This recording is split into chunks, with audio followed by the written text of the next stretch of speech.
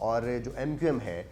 ان کے اراکین کے ساتھ ایک میٹنگز ہو چکی ہیں پاکستان پیپلز پارٹی کے حوالے سے اور پی ڈی ایم کی، اور جس پر ایم کیو ایم نے سوچنے کا وقت مانگا تھا۔ جو سوچنے کا وقت ایم کیو ایم نے مانگا تھا، اس کے پیچھے کہا جا رہا ہے کہ شاید ایم کیو ایم جو اسلام آباد کی جو سیٹ ہے، جو ایم این اے الیکٹورل کالج جو ہے اسلام آباد کی 2 سیٹوں پر، اس پر کا جو الیکٹورل کالج ہے وہ نیشنل اسمبلی ہوتا ہے، یعنی ایم این ایز ووٹ دیتے ہیں، تو وہاں پر جو ایم این ایز کے ووٹ ہیں وہ بھی مینیج کرنے کے لیے یوسف رضا گیلانی صاحب خاصا ٹف ٹائم دے رہے ہیں۔ تو اب یہ جو ساری صورتحال ہے، اس میں تو بظاہر لگتا ہے کہ چاروں صوبوں میں پاکستان تحریک انصاف کی جو سینٹ کی مینجمنٹ ہے وہ کچھ اچھی دکھائی نہیں دیتی۔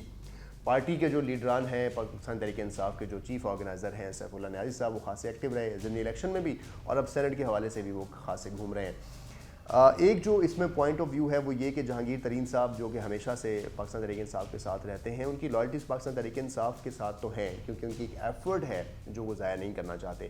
اب اپنی اس لائلٹی کو ہی وہ کنسیڈر کرتے ہوئے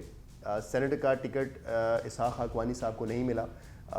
جو کہ اپوزیشن گروپ سمجھا جاتا ہے پارٹی کے اندر ہی، شاہ محمود قریشی اور جہانگیر ترین۔ تو جہانگیر ترین کے کینڈیڈیٹ اسحاق حقانی صاحب کو ان کی سپورٹ میں وہ رہتے ہیں ہمیشہ، ان کو ٹکٹ عمران خان صاحب کا نہ دینا جو جہانگیر ترین صاحب کو مزید اس نے پریشان کیا۔ لیکن جہانگیر ترین صاحب کی انٹری اس وقت پاکستان تحریک انصاف کی فیور میں شاید کم اور حفیظ شیخ صاحب کی فیور میں زیادہ ہے، کیونکہ ان کے ساتھ ان کے پرسنل تعلقات بھی ہیں۔ اب اس ساری صورتحال میں پارٹی ایک جگہ پہ نہیں ہے پاکستان تحریک انصاف، اور اس کے اگینسٹ جو مقابلہ ہے وہ پی ڈی ایم کا ہے۔ کہا یہ جا رہا تھا کہ پی ڈی ایم کے اندر بھی دراڑیں ہیں، اور مولانا فضل الرحمان صاحب کے پی کے اندر اپنے سینیٹرز کی جو پوزیشنز ہیں ان کے حوالے سے کچھ پلان کر رہے ہیں کہ وہ ان کے ساتھ کس طرح سے اس کا ووٹ ان کو مل سکے گا۔ تو اب یہ بات بھی آپ کو ہمیں کلیئر ہوئی ہے کہ جو پاکستان جو پی ڈی ایم ہے، پاکستان ڈیموکریٹک موومنٹ ہے، اور جو فضل الرحمان صاحب کی اس میں موجودگی کی وجہ سے جو دراڑیں آ رہی تھیں سینٹ الیکشن کی سیٹس کے اوپر، وہ اب طے ہو چکا ہے معاملہ۔ تو پی ڈی ایم کے سپورٹ جو فضل الرحمان صاحب نہیں دے رہے تھے، اب وہ سینٹ کے حوالے سے اکٹھے ہو گئے۔ تو ناظرین، یہ تو پورا نقشہ ہے کہ P D M senate election کے اندر اس وقت کیا ہو رہا ہے۔ حکومت کو پہلے محاذ پہ شکست ہوئی سپریم کورٹ کے آج کے فیصلے سے، اس کے بعد ان کی جو اپنی مینجمنٹ ہے جس کو وہ مینیج کرنا چاہ رہے تھے اوپن بیلٹنگ سے، وہ اب ان کی فیور میں نہیں جا رہی۔ میں نے آپ کو یہ بتایا کہ چاروں صوبوں میں کس طرح سے مینجمنٹ آلریڈی چل رہی ہے۔ تو عمران خان صاحب بہت آسانی سے اپنے سینٹ کی پورشنل سیٹس نہیں لیتے نظر آ رہے ہیں۔ تو جو اسمبلیاں تحلیل کرنے کی بات ہو رہی تھی یا کسی کیبنٹ سے اس پہ ڈسکشن بھی ہوئی ہیں کسی جگہ پہ، وہاں پر یہ بات صحیح ہے کہ آپ نے مجھے پچھلے 2.5 سال بھی سینٹ میں گورنمنٹ نہیں بننے دی، اور اب سینٹ کے اندر جو 2 بڑے جا رہے ہیں، گیلانی صاحب جب سینیٹر بنیں گے تو اس کے بعد ان کو چیئرمین سینٹ کے لیے نامزد کیا جائے گا، اور وہ چیئرمین سینٹ جب بنیں گے تو پھر گورنمنٹ کے لیے ایک اور چیلنج ہوگا اگلے 2.5 سال، کیونکہ پی ڈی ایم کے وہ متفقہ کینڈیڈیٹ ہیں۔ اب ناظرین، یہ ساری جو صورتحال ہے، اس ساری صورتحال میں 2 بڑوں کی جو ٹاکرا ہوگا اس میں، وہ یوسف رضا گیلانی صاحب ہیں جو پی ڈی ایم کے متفقہ امیدوار ہیں، اور عبدالحفیظ شیخ صاحب ہیں۔ دونوں بہت ایکٹیو ہیں۔ میں پہلے عبدالحفیظ شیخ صاحب کے اوپر آپ کو بتاؤں کہ عبدالحفیظ شیخ صاحب ٹیکنوکریٹ کی سیٹ پہ ہمیشہ رہے، فائنینشیل ایڈوائزرز کے طور پہ اپنی خدمات ادا کرتے رہے، لیکن ان کی ایز اے ایڈوائزر کیبنٹس کو چیئر کرنا اب ان کے لیے لیگلی چیلنج ہو چکا تھا۔ تو عمران خان صاحب نے سوچا تھا کہ ان کو سینٹ کے الیکشن میں اسلام آباد سے کھڑا کر کے اور ان سے ہم جون کا بجٹ جو ہے انہی سے پرپوز کروائیں گے، لیکن نظر یہ آ رہا ہے کہ عبدالحفیظ شیخ صاحب کی جو مقابلہ ہے وہ پی ڈی ایم کے کینڈیڈیٹ یوسف رضا گیلانی سے ہے، جن کی اپنی بھی ساکھ ہے، اور اب اس کے اوپر بہت زیادہ الیکشن کیمپین ہو رہی ہے۔ عمران خان صاحب نے اپنی تمام مصروفیات ترک کر کے، سرکاری مصروفیات ترک کر کے، پارٹی کے جو نمائندگان ہیں اور جو پارٹی مصروفیات ہیں وہ بڑھا لی ہیں، اور عبدالحفیظ شیخ صاحب کو وہ الیکٹ کروانے کے لیے خاصے متحرک ہو گئے ہیں۔ نہ صرف یہ، بلکہ عبدالحفیظ شیخ صاحب پارلیمنٹ لاجز اسلام آباد میں ایک لاجز کے اندر جا کر ایم این اے سے مل رہے ہیں اور ان کو پرسنلی ریکویسٹ کر رہے ہیں اپنے الیکشن کے الیکٹورل پروسیس کے لیے کہ وہ ان کو ووٹ دیا جائے۔ تو یعنی یہ کافی سیریس ہو گیا معاملہ کہ وہ بہت آسانی سے نہیں جیت جائیں گے، کیونکہ ان کے مد مقابل جو ہیں وہ پاکستان ڈیموکریٹک موومنٹ کے جو متفقہ کینڈیڈیٹ ہیں وہ یوسف رضا گیلانی صاحب ہیں۔ اچھا، اسی صورتحال میں جب عبدالحفیظ شیخ صاحب کے اوپر اس طرح سے ہو رہا ہے تو ایم کیو ایم نے پی ٹی آئی کے دہرانے میں شرکت نہیں کی ہے، جس سے یہ لگا کہ اچھا پی ڈی ایم جو ایم کیو ایم کے ووٹ ہیں اور جی ڈی اے کے جو کچھ لوگ ہیں ان کی سمپتھیز بھی شاید چینج ہو رہی ہیں، اور یہ نہ ہو کہ وہ عبدالحفیظ شیخ صاحب کو ووٹ نہ دیں۔ اس وجہ سے جو سیف اللہ نیازی صاحب ہیں پاکستان تحریک انصاف کے جو چیف آرگنائزر ہیں مختلف ایونٹس کے، وہ خود بھی گئے اور وہ منانے کی کوشش کر رہے ہیں، اور لگ رہا ہے کہ پاکستان جو MQM ہے اس نے بظاہر تو کہہ دیا کہ ہم آپ کو ووٹ دیں گے، لیکن بیلٹنگ سیکرٹ ہونی ہے، ووٹ ملے گا نہیں، تو یہ بات سینٹ کے بعد پتہ چلے گی۔ یوسف رضا گیلانی صاحب کی بات کروں تو یوسف رضا گیلانی صاحب کے اگینسٹ ایک بڑی کیمپین لانچ کی گئی ہے۔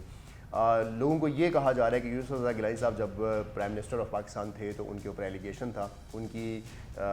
جو اہلیہ ہیں ترکش وزیر اعظم کی، انہوں نے جو ہار دیا تھا فلڈ وکٹمز کے لیے، وہ یوسف رضا گیلانی نے اپنے پاس رکھا، جو کرپشن کے زمرے میں آتا ہے۔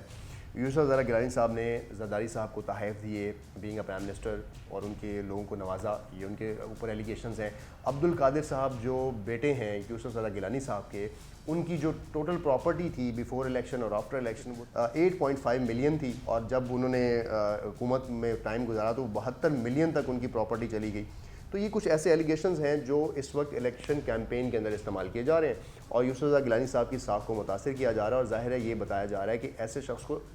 سینٹ کے میں نہ بھیجا جائے۔ سوال یہ ہے کہ ایک شخص کی سلیکشن پر اتنا پریشانی کیوں ہے؟ اس وجہ سے کہ اگر یہ الیکٹ ہو جاتے ہیں